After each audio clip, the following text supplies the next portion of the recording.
Les poteries de Ligron sont connues dans le monde entier. Là, tout de suite, je vous propose de découvrir une collection d'exception, plus de 500 pièces dont certaines n'ont jamais été exposées. C'est en exclusivité et rien que pour vous à la Halle au Blé, juste derrière moi. Allez, suivez-moi. Alors nous voici arrivés à la Halle au Blé. Je suis avec Brigitte Veidis. Brigitte Veidis qui est donc la présidente des potiers et du patrimoine de Ligron. Oui, l'association Potiers et Patrimoine de Ligron est née en 1995 grâce à l'association de personnes qui vivaient à Ligron et une historienne, Madame Combe-Mézières, qui habitait Le Mans, qui était historienne et très spécialiste dans la céramique. Donc, qui nous a un peu incité à créer notre association. Donc, elle existe depuis 1995.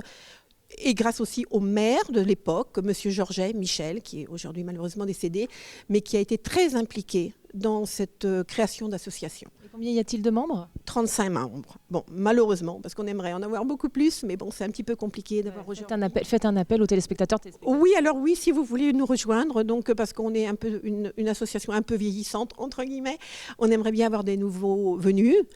Bon, c'est une petite association, 10 € par personne, c'est vraiment pas grand-chose, mais ça nous aiderait pour nos actions à venir. Alors justement, est-ce que vous pourriez nous parler un petit peu des origines de Ligron ? De l'association ? Oui. Alors, comme je vous disais, c'est grâce à cette historienne et puis grâce à des habitants de Ligron qui ont voulu faire revivre le patrimoine potier existant. Parce qu'il avait été oublié, en fin de compte, et on a vu qu'il y avait énormément de potiers à Ligron. Ils ont été environ 400 à un moment donné. Et il y a une grosse production potière. Et on s'est dit, bon, il faut absolument que les gens du village, les gens du département, même de la région, reprennent conscience qu'on a un patrimoine potier important. Et en 1905, malheureusement, la dernière fabrique a fermé. Et la fabrique, elle est juste derrière vous, donc c'est ça, c'est cette maquette. Oui, c'est cette maquette qui a été réalisée par le petit-fils, M. Tricard, qui avait donc cette fabrique. Et depuis 1905, bien, l'activité s'est arrêtée, évidemment. Et toutes nos poteries sont devenues muséables, ou presque aujourd'hui, parce qu'elles sont très anciennes.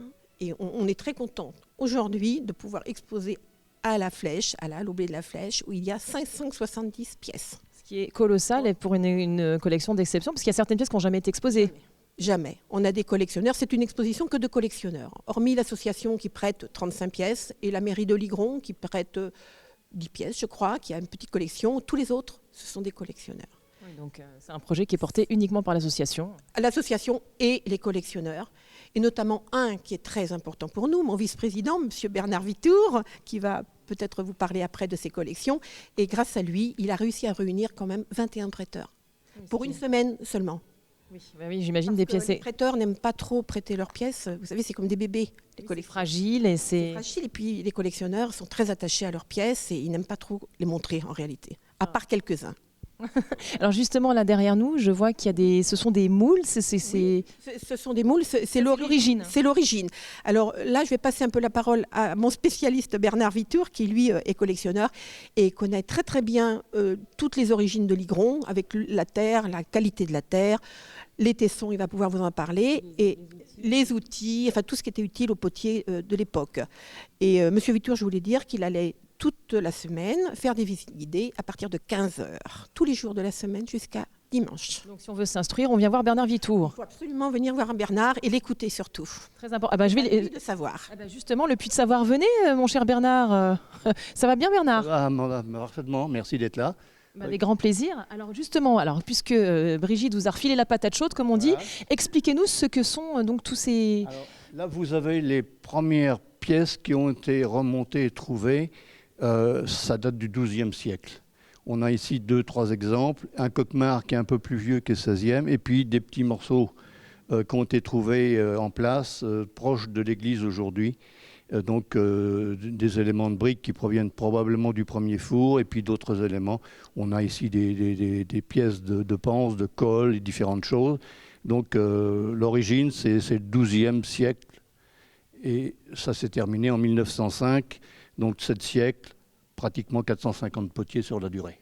Oui, avec les outils qui vont avec, Après, évidemment. vous avez l'apparition des oxydes, donc vers le XVe siècle. Donc on a ici des oxydes de cobalt pour le bleu, de plomb qui fait la glaçure, le cuivre le vert, l'oxyde de fer fait le jaune et l'oxyde de manganèse le marron. Et puis vous avez quelques éléments de four, des piliers, on appelle ça des monteux ou des jambes de chien, ça c'est la même chose. qui nous ont été donnés par des anciens de Ligron. Toutes ces pièces-là, c'est des dons à l'association, qui sont propriétés de l'association, ainsi que les moules, les rares moules qui nous sont parvenus. Et puis après, on a quelques petits outils de potier et une pelle qui servait à bêcher la terre, parce que la terre n'était pas en surface. Ils allaient la chercher jusqu'à 9 mètres de profondeur. Et ici, on a un exemple de pelle à bêcher la terre. On sait que c'est à 9 mètres parce qu'un accident mortel relaté dans les archives départementales nous disent que c'était bien à 9 mètres de profondeur. Alors Brigitte nous a dit qu'il y avait 570 pièces aujourd'hui. Il y a plusieurs thématiques, si j'ai bien compris. Oui, et on a fait ça en 3 thématiques. On a commencé par le décoratif, et puis on a toute une partie d'utilitaire, et puis après le grès, qui est une production assez faible à Ligron, puisque la terre ne graisse pas. La vraie terre de Ligron ne graisse pas. Il a fallu qu'ils aillent chercher de la terre ailleurs pour que ça le graisse et faire un mélange. Donc la production de grès est très très faible. Et puis le summum de Ligron, qui est connu mondialement, c'est le religieux. Les églises et les petites chapelles du Maine, du Haut-Maine sont très riches en retables, entre autres choses. Donc ils ont copié, ils ont fait. Et au XVIIe, XVIIIe siècle, la religion avait une telle importance que tout le monde possédait une vierge ou un bénitier. Alors justement, on va aller voir ça de plus près. Donc là, nous nous trouvons dans le lieu où est exposées ces pièces d'exception, qui n'ont jamais été exposées d'ailleurs. Non, c'est la première fois que certaines pièces sont exposées ici, sachant qu'on fait une exposition tous les 30 ans, donc vous imaginez que ça sera la prochaine en 2053. Donc profitez bien de venir. On sera tous morts, quoi. Moi, c'est sûr. Oh non, faut pas dire ça. Alors, donc du coup, par exemple, typiquement, ces jolies petites... Alors ça c'est 1850, sont des fontaines châteaux qui sont accrochés au mur, et c'est l'eau courante de l'époque. Il n'y a pas d'eau courante, donc ça contient de l'eau. On se lave les mains, un petit robinet, on se lave les mains, que par opposition à cette fontaine qui est ici, qui est une fontaine de table où là on y met du vin. D'accord. Hein, celle-là est posée sur la table, celles-là sont accrochées au mur. Très bien. Ensuite, là, je vois quelque chose de très très beau là, Là, c'est une des pièces maîtresses. C'est un bénitier retable. Alors, fait par Jacques Gallet, on le sait parce que c'est signé Jacques Gallet, et c'est daté de 1760. C'est une merveille. Il faut imaginer toutes ces petites pastilles qui font les fleurs, c'est posé un à un. C'est un travail très très méticuleux. c'est méticuleux. C'est de l'orfèvrerie. C'est complètement de l'orfèvrerie. C'est la seule pièce unique. C'est sans doute, Jacques Gallet était sans doute le meilleur potier qui existait à Ligron. On connaît plusieurs pièces de lui. C'est presque des pièces de musée en fait. Ce sont des pièces de musée. Il y a incontestablement, ce sont des pièces de musée. Aujourd'hui, Brigitte nous l'a expliqué, vous êtes quelques prêteurs à être présents. Et je crois savoir que le monsieur qui se trouve là-bas est également un prêteur. Et qui nous vient donc de la Mayenne. Il nous vient de la Mayenne. Bonjour, bonjour. Comment vous appelez-vous? Georges Massa. Enchanté, monsieur. Alors vous avez amené certaines pièces de votre collection? Oui, exactement, oui. Où sont-elles? Bon, il y a déjà le porte-cierge là-bas. Le porte-cierge. Alors, il est de quelle époque? Oh, il faut demander ça à Bernard. Alors Bernard, venez proche de nous, comme ça on vous entend dans le micro, parce que sinon on n'entend pas. Alors, fin 17e, début 18e pour le porte-cierge. Porte-bouquet, porte-cierge, au cerf. Qui sont à nous, plus la Vierge porte-cierge ici, là. Voilà. Ce sont des pièces que vous les avez trouvées où? On les a achetées soit dans des salles des ventes, soit chez des antiquaires. Il y avait des antiquaires qui étaient très sympathiques, qui étaient à Sablé, il y a 20 ans de ça. Et puis on passait chez eux, puis ils étaient très loquaces, donc on a appris beaucoup de choses avec eux, hein, c'est vrai. Bernard les connaît bien aussi. Et vous avez une collection de combien de pièces à peu près? Oh, on ne le compte pas, comme ça. On n'essaie pas de thésauriser, hein, on compte pas. On pense qu'on achète ce qui nous plaît, et dans nos moyens. Donc vous, c'est vraiment le religieux qui vous parle le plus, pas nécessairement? Pas nécessaire, non. Non, on est complètement athée, c'est pas ça du tout, non. Okay. Bon. Donc c'était pour l'esthétique, c'est quelque chose ça nous semble un peu naïf, c'est particulier, et c'est ça qui nous a plu, hein. C'est pas le caractère religieux, hein. Pas du tout. Bon. Alors Bernard, on continue notre petit tour, donc voilà, on a vu ce porte-cierge magnifique, cette Vierge également. Alors vous parliez Là, il y a une cuve baptismale. Donc c'est une cuve baptismale qui provient d'un château probablement de la Mayenne.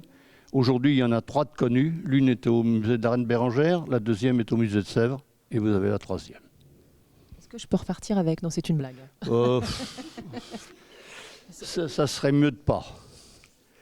Mais bon. Mais je faisais une tentative. Oui, c'est oui, tout. bah, Bon, il faut faut- essayer. Alors, ici, on a Saint-Jacques-de-Compostelle. Peut-être était-elle dans une chapelle sur le chemin de Saint-Jacques. donc vraiment, Peut-être. Hein, peut-être. C'est une hypothèse. Une histoire. Une histoire. Une histoire. En tout cas, c'est une pièce magnifique, encore une fois, avec du détail. Ah oui. Alors tout ça, c'est... Le potier fait une plaque, il fait des petits outils où il utilise des pièces de bois ou d'orfèvrerie. Il les imprime, il les décolle et il les colle à la barbotine dessus. C'est en décor d'applique. C'est le terme qu'on emploie pour faire ce genre de choses. Alors là, nous sommes dans les pièces exceptionnelles, mais il y a aussi la partie utilitaire qui est en grande partie. Aussi la partie utilitaire. Donc le grès représente une petite partie de la production. Ça n'a pas été très important. La terre de la chauanière, qui est celle qu'on utilise à Ligron, ne graisse pas. À 900 degrés, 1000 degrés, elle se transforme en lave. Donc ils ont été chercher de la terre dans les environs, parce que la terre de la glaise, ça ne manque pas. Ils ont réussi à faire des mélanges qui pouvaient supporter une cuisson de 1280 degrés. Mais c'est une production, vous voyez, c'est petit. Il y a peu de production. Et elle est généralement 19e. Très bien. Alors là, du coup, bon, on a des pots. Ouais, on a des poirillettes, bien entendu, on est dans la Sarthe, ils ont fait des poirillettes. Forcément. Forcément. Hein, voilà, on a des poirillettes et tous ces pots qui sont présentés ici sont estampés Ligron, donc pas de doute possible. Et enfin, là, nous avons des... Alors, là, ce sont des pichets, donc typiques, couleur manganèse. On plonge de l'oxyde de fer à l'intérieur, on a du jaune, et on plonge la place après dans l'oxyde de manganèse et on obtient ce marron. Donc avec la anse sur le Avec côté. la hanche sur le côté, ou à l'opposé du bec, ou sur le côté. Alors bon, du coup, rappelez-nous quand vous, parce que du coup, apparemment, effectivement, comme le disait Brigitte, vous êtes un puits de science. Donc on peut avoir des visites guidées avec vous toute la semaine. Toute la semaine. À quelle heure? À 15h. Toute la semaine à 15h, je fais une visite commentée de l'exposition. Eh ben, ça donne envie. Donc, chers téléspectateurs, téléspectatrices, à vos agendas. Mais écoutez, merci beaucoup Bernard pour cette visite et pour toutes ces informations. Il va falloir que je vous quitte. Okay. Ben, merci à vous, merci à LMTV, et puis on regardera ça avec grand intérêt. Ah ben, j'espère bien, dites donc. Ben, bien sûr. Moi, je pars à Sablé maintenant. Ah, Bah ben, oui. moi je suis de Sablé, mais vous voyez, je suis à la Il flèche. y a une compétition d'escrime pour les petits doudous. Alors, je suis obligée de... Hein, bon, voilà. Eh ben, bonne poursuite. Merci.